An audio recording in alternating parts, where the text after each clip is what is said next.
నమస్తే అండి, నేను పార్వతిని. ఇవాళ ఆవిరొడియాలు వేస్తున్నానండి. ఇగండి బియ్యం, దాంట్లో ఒక పచ్చిమిరపకాయలు, ఒక అరస్పూను జీలకర్ర, ఒక పావుసేరు బియ్యాన్ని పోసానండి గ్లాసుడు. ఈ పిండి పట్టుకుని ఈ పచ్చిమిరపకాయలు నూరుకు తీసుకొచ్చి చూపిస్తానండి. ఇగండి పిండి మిక్సీ పట్టుకొచ్చాను మెత్తగా, అట్ల పిండిలాగా పలసగా. ఇగండి పచ్చిమిరపకాయలు నూరుకొచ్చాను, పచ్చిమిరపకాయ పేస్టు,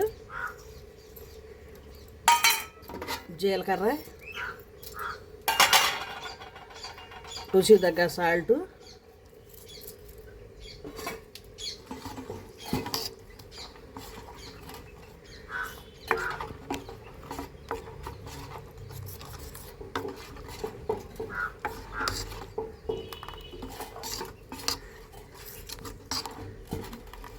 కొద్దిగా ఎక్కువ కొంచెం నీళ్ళు పోద్దామండి.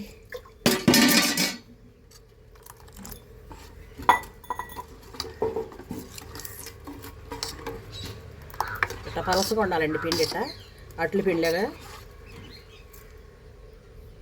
ఇవ్వండి ఇట్లా ఉండాలి, గీతే జరగకుండా.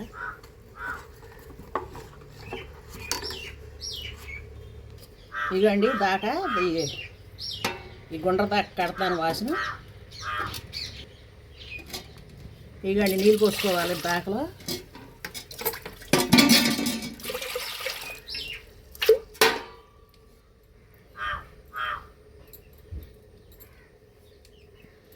ఇగండి తెల్లడి గుడ్డ,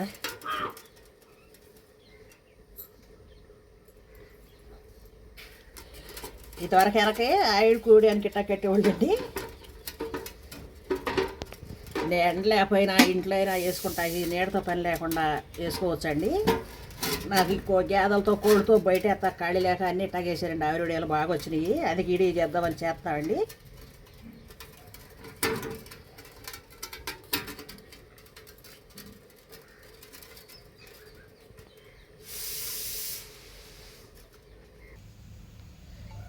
ఇగండి కొంచెం ఇట్లా వేసుకుని చక్కగా రౌండ్గా బాగా వస్తాయండి ప్లేట్లలో. అట్టా గుడ్డ మీద కడిగేచ్చు కానండి కట్టి, దానికన్నా ఇంకా బాగా రౌండ్గా వస్తాయి. ఏటైంది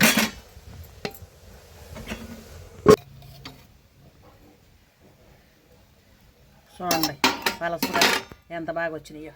ఇట్లా పెట్టుకోవటమేనండి బట్ట మీద, నీడనైనా ఆరిపోతాయండి, అగ్గితో పని లేదు. చూడండి కొంచెం అయితే ఎంత పలసగా ఎట్లా అవుతున్నాయో. ఊరికైతే పెట్టా తీసుకోండి, ఎంతో టైం పట్టదు, అంతా ఒక్క నిమిషమేనండి, అసలు ఊరికి అయిపోతాయి. 3 మూతలు సార్లు, అందుకే డబ్బా మూతలు కట్టి తెచ్చామండి. తీసేదానికి 5 సార్లు.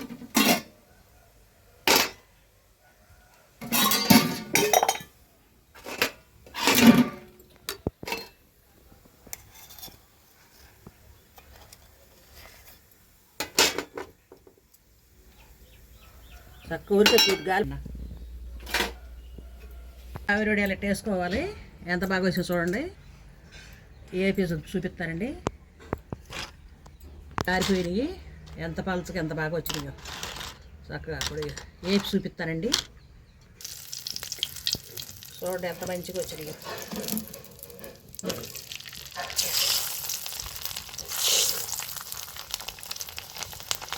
అప్పుడే చక్కగా పెద్ద పెద్ద పోతాను.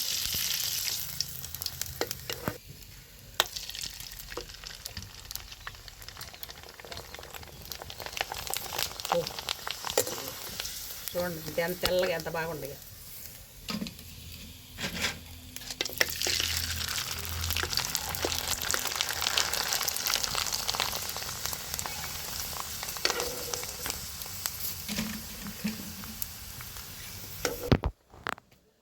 ఇగండి ఆవిరొడియాలు రెడీ అయిపోయినాయి. ఇగండి దోసకాయని పెసరపప్పు వండారు, పప్పులోకి నంచుకుంటే బాగుంటాయి. ఇగండి పప్పులోకి చారులోకి ఆవిరొడియాలు ఎంత రుచిగా ఉంటాయి. వీడియో కానీ నచ్చితే సబ్స్క్రైబ్ చేసుకోండి, లైక్ ఇవ్వండి. వీడియో నచ్చితే సబ్స్క్రైబ్ చేసుకోండి, లైక్ ఇవ్వండి.